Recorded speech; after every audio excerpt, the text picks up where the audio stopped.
भगवान की चिट्ठी। एक घर में माँ बेटी रहती थी। रात का समय था। दरवाजे पर खटखटाने की आवाज आई। माँ और बेटी बहुत गरीब थे, छोटे से घर में रहते थे। बेटी ने दरवाजा खोला तो वहां पर कोई नहीं था। नीचे देखा तो चिट्ठी पड़ी हुई थी। बेटी ने चिट्ठी खोलकर पढ़ी तो हाथ कांपने लगा और जोर से चिल्लाई, माँ इधर आओ। चिट्ठी में लिखा था, बेटी मैं तुम्हारे घर आऊंगा, तुमसे और तुम्हारी माँ से मिलने। और नाम की जगह नीचे लिखा था, भगवान। माँ ने कहा, यह शायद हमारी गली के किसी लड़के ने तुम्हें छेड़ने के लिए बहुत ही गंदी शरारत की है। लेकिन बेटी को माँ की बात पर यकीन ही नहीं हो रहा था। बेटी बोली, माँ पता नहीं क्यों मुझे यह सच लग रहा है। माँ को मनाकर बेटी और माँ दोनों तैयारी में लग गई। घर भले ही छोटा सा था, लेकिन दिल बहुत अमीर। घर पर एक चटाई थी, जो मेहमानों के लिए थी। उसे निकाल कर बिछा दी और रसोई घर में जाकर देखा तो खाने का एक दाना नहीं था। बेटी और माँ दोनों गहरी सोच में पड़ गई।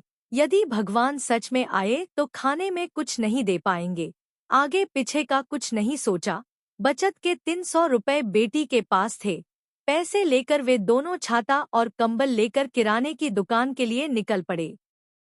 बारिश होने वाली थी और ठंड भी बहुत ज्यादा थी। एक पॉकेट दूध, एक मिठाई का बॉक्स और कुल 200 रुपए की चीजें खरीद कर वापस लौट आए, क्योंकि उन्हें लगा शायद भगवान घर पर पहुंच गए होंगे। घर से थोड़ी दूर पहुंचे तो देखा कि जोर से बारिश शुरू हो गई और सड़क किनारे एक पति पत्नी खड़े थे। और जब ऑटो पास से गुजरा तो लड़की ने देखा, उनके हाथ में छोटा सा बच्चा रो रहा था। स्थिति कुछ ठीक नहीं लग रही थी। ऑटो घर के दरवाजे पर पहुंचा। माँ ऑटो से उतरी, पर मुझसे से रहा नहीं गया। बोली, ऑटो वाले भैया जरा ऑटो को उनके पास ले लो। पास जाकर देखा तो बच्चे को तेज बुखार था और उनके पास खाने के लिए कुछ भी नहीं था। एक तरफ भगवान घर पर आने वाले हैं और दूसरी तरफ यह समस्या। बेटी ने सोचा, भगवान को मना लूंगी, लेकिन यदि इन्हें इसी हाल में छोड़ दिया गया तो भगवान बिल्कुल भी माफ नहीं करेंगे।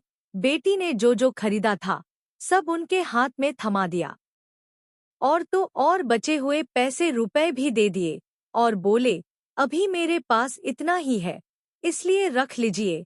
बारिश हो रही थी तो छाता भी दे दिया और बच्चे को ठंड न लगे इसलिए कंबल भी दे दिया।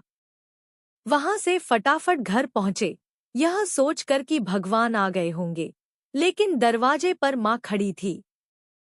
बोली, आने में इतनी देर क्यों लगा दी बेटी?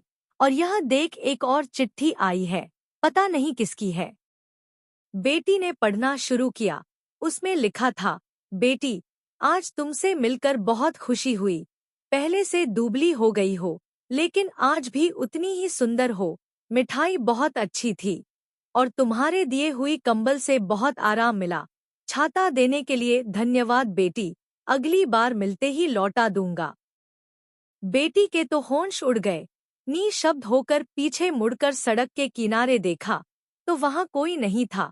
चिट्ठी में आगे लिखा था, इधर उधर मत ढूंढो मुझे, मैं तो कण कण में हूँ। जहाँ पवित्र सांस हो, मैं हर उस मन में हूँ। यदि दिखे कोई जरूरतमंद तो मैं उस हर जरूरतमंद में हूँ। बेटी जोर से रो पड़ी और माँ को सब बताया। दोनों बहुत भावुक हो गए और पूरी रात सो नहीं पाई।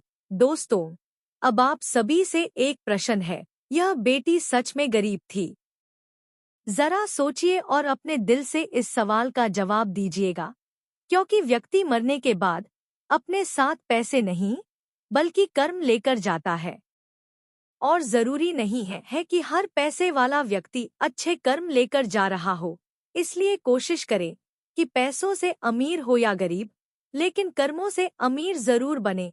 ऐसे ही नए वीडियो देखने के लिए हमारी YouTube चैनल सब्सक्राइब करें और वीडियो को लाइक करें। धन्यवाद।